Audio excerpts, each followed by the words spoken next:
harder game was that? It sort of, you looked like you were a couple of times taking a couple of steps forward, but you just could never quite get yourselves right back in the contest in the end. Yeah, I think the glass half full answer is we gave ourselves a chance to win, but I don't like to compare ourselves too much to the rest of the competition, but my observation, watching virtually every game every week, is that every team has had one of those days this year where they just couldn't execute, or it didn't look like us. It's as bad as I've seen us play for a long time. You're talking about just the like Clanger's kicks out on the full way the ball was moved? Plus. Like, there was a combination of things that, added up to a lot. But, again, sometimes you have those days and you hope they're rare and you lose by 70 points. So to Roger's question, I thought we hung in and we gave ourselves the chance to win. But every time we looked like drawing level, we'd make another error. So I think their kind of hustle in and around the ball was really good. That's their game. They support the contest, and I think especially early in the game they were strong there. But gee, we gave them a chance with the way we used the ball, and the way we just sort of failed to put them under pressure. And they've got too many good players to let them play the way they want. Did you find that their pressure was also quite intense today? And in and around the ball it was. Yeah. But we thought that. Can't remember what their win-loss was, but when they were losing relatively close games, up at half-time, against Bulldogs, against Hawthorn, they're pretty good at that.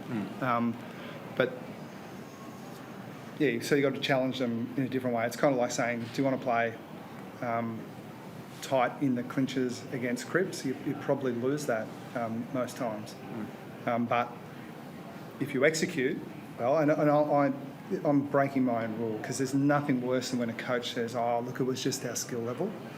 Like, that's, maybe you're asking them to play a style of game that is completely dependent on extremely high skill. And the modern game and the pressure that comes to bear generally means that that's unattainable. So I'm not talking about where they were good enough to pressure, like dip our lid to them in that respect. I'm talking about the ones where there was no pressure, and we didn't execute well.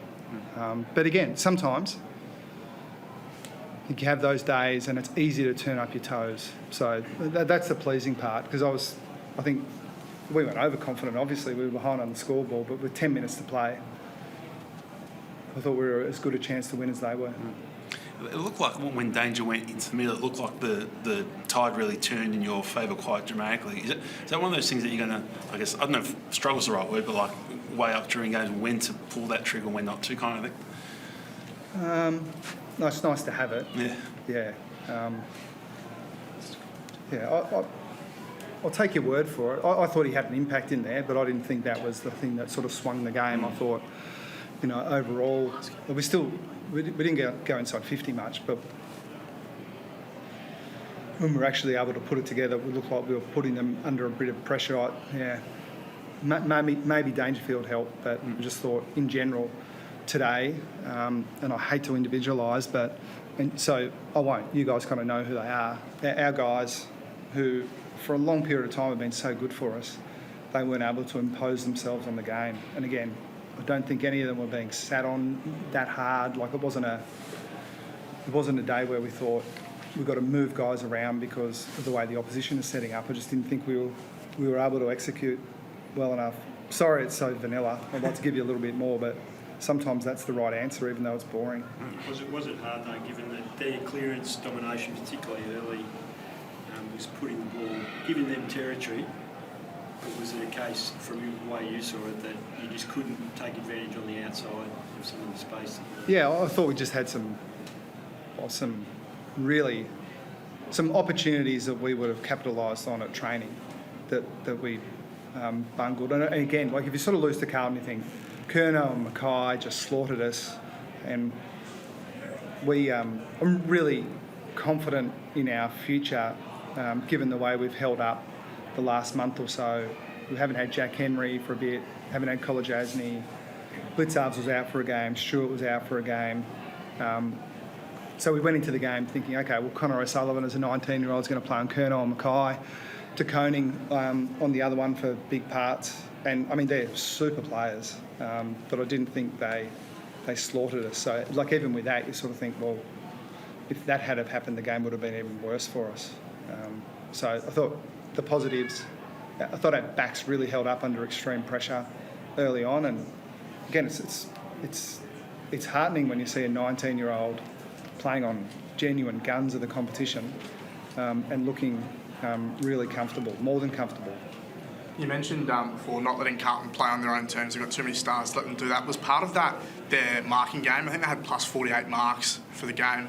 You should have been on the other end of that before in previous games against Melbourne. Was that something that was addressed during the game, or you're okay with the way that they played behind the ball going forward with their marking? No, I didn't think that was a big factor in the game. No, I mean, I could go into more detail, but I won't.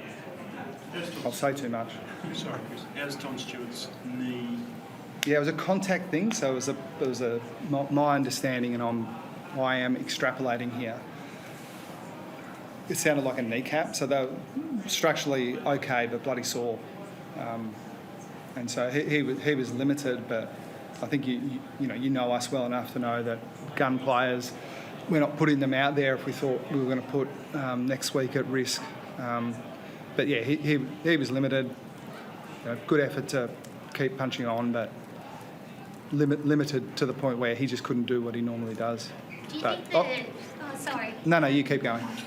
Do you think the short turnaround from the Easter Monday clash played a part? We've got a great record of 6-day breaks, and I think sometimes the records can be kind of manipulated to tell a story, but we don't. No, we didn't think so. But it's a quirky fixture, isn't it? And we get that Easter Monday and Anzac Day, gather round. When did Collingwood play? Feels like last week.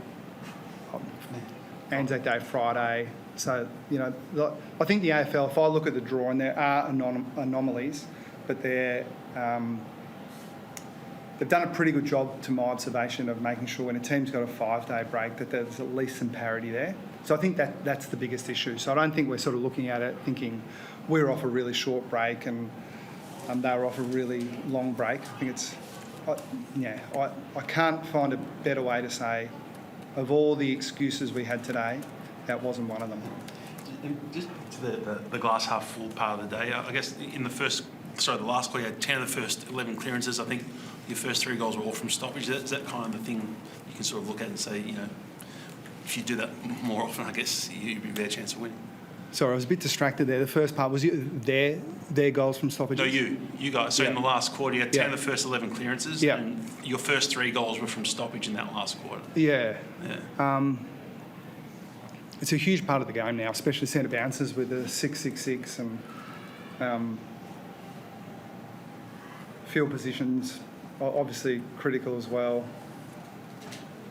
I don't want to answer this question, so I'm just trying to pad it out.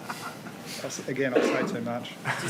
But it was a frustrating part of the game because you see sort of patches where we could get it done. But yeah, we thought we made some critical errors that I'm not prepared to talk about, but I'm pretty confident we'll rectify by Monday morning. Chris, just with that clearance differential, do you feel it was a personnel issue or was it more structural?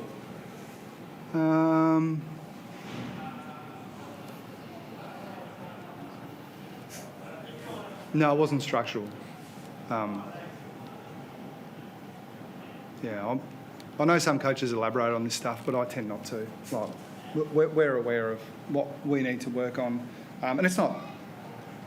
If I probably told you the full, complete and honest truth, you'd likely be underwhelmed. No, it's something that we'll work on. And having said that, I didn't think... Again, you go in and say, OK, if Curnow and Mackay kick 12 between them and they just slaughter at the stoppages, you're probably going to lose. I didn't think that was the game. I thought there were many more influential parts in the way we played that were a factor in us not winning. Can Brian Myers play next week? Or will That's my understanding. Yeah. Yeah. You'll wait and see. On You'll who? wait and see how he's tracking in terms of concussion. Yeah. I think again, it's sort of weird in the I don't actually understand the protocols that well because I don't want to.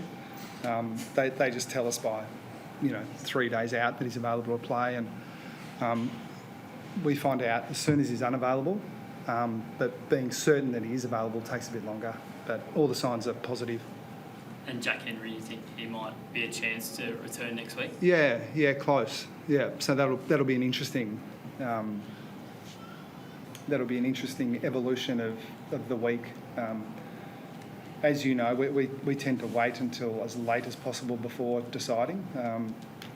So that could be one where, quite late in the week, we're sort of thinking about whether it's the right thing to bring him back this week or to wait another week. Chris, finally, your observations on the ruck duel today between Tom De Koning and Reece. How we thought Reece really competed well in the second half to keep it well and truly in the contest. Yeah, Reece is going well. So he and probably a bit of a shout out to Mitch Duncan as well. I know he's not a ruckman, but the two guys that we have kind of held back a little bit this year, and we've just been really pleased with the way they've applied themselves. And Reece is playing well at AFL level now off the back of, I reckon, the first month in particular that he put in through the VFL. And I think Mitch Duncan will come in and do that for us at some point as well. But yeah, Tom, he's a good player. I can see why clubs are interested in having him on their list. He'd be fine down at Torquay, I reckon. So it's not mine.